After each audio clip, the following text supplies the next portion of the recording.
मैं आपको एक चीज दिखाना चाहता हूं। इब्रानियों की पुस्तक 11 बाब को जब हम पढ़ते हैं, अब देखो स्क्रीन के ऊपर 8 से 10 आए। कहता विश्वास हेसी अब्राहम जब बुलाया गया तो आज्ञा मानकर ऐसी जगह निकल गया जिसे मिरास में लेने वाला था, और ना जानता था मैं किधर जाता हूं तो भी चला गया। विश्वास ही से उसने प्रतिज्ञा किए हुए देश में, प्राय देश में परदेशी रहकर भी इसहाक और याकूब समेत जो उसके साथ उसी प्रतिज्ञा के वारिस थे तंबुओं में वास किया, क्योंकि वह उस स्थिर नेव वाले नगर की बाट जोता था जिसका रचने और बनाने वाला परमेश्वर है। आप जानते हैं अब्राहम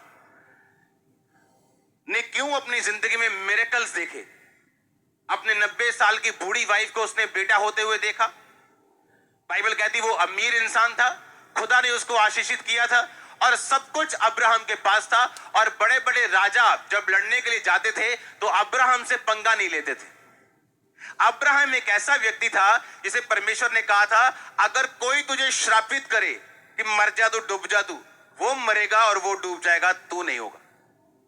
जो तुझे आशीषित करेगा मैं उसे ब्लेस करूंगा, और जो तुझे श्राप देगा मैं उसे कोस दूंगा और श्रापित कर दूंगा। ऐसा वंश था अब्राहम। पर बाइबल क्या कहती अब्राहम, फिर से उस वचन को पढ़ेंगे, कहता उस स्थिर रहने वाले नगर की बाट जोता था जिसका रचने वाला और बनाने वाला क्या कौन था? कौन सा नगर था वो? स्वर्गीय यरूशलेम, स्वर्ग, जिसका रचने वाला और बनाने वाला कौन है?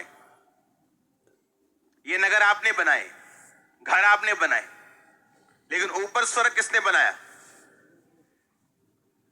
बाइबल कहती जब 90 साल की उसकी पत्नी को उसने देखा तो उसको यह विश्वास हो गया था कि अब मेरे इस पत्नी के बच्चा नहीं होगा।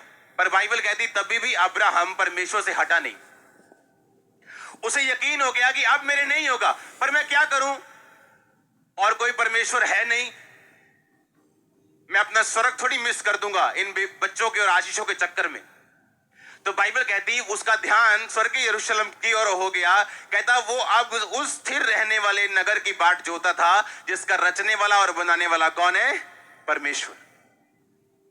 यानी जब एक विश्वासी अपने उद्धार को प्रथम स्थान पे रख लेगा, अगर मेरा ध्यान उस स्वर्गीय नगर की ओर है, स्वर्ग की ओर है, तो बाइबल कहती है मैं अपने दुनिया के ट्रबल्स की परवाह नहीं करूंगा। और जब ये परमेश्वर देख लेगा कि इसका ध्यान अपने साल्वेशन मेंटेन करने की तरफ है, वो आपको वो सब कुछ देगा जो आपको चाहिए। आप समझ रहे मेरी बात? दो बंदे यहां पे बैठे, दो तरह के, दोनों को चंगाई चाहिए। एक के लिए चंगाई इतनी जरूरी है कि वो किसी बाबे के पास भी जा सकते हैं। डॉक्टर्स के पास जाना बुरी बात नहीं, डॉक्टर के पास जाना आपकी साल्वेशन खत्म नहीं करता, क्योंकि डॉक्टर्स परमेश्वर ने खड़े किए।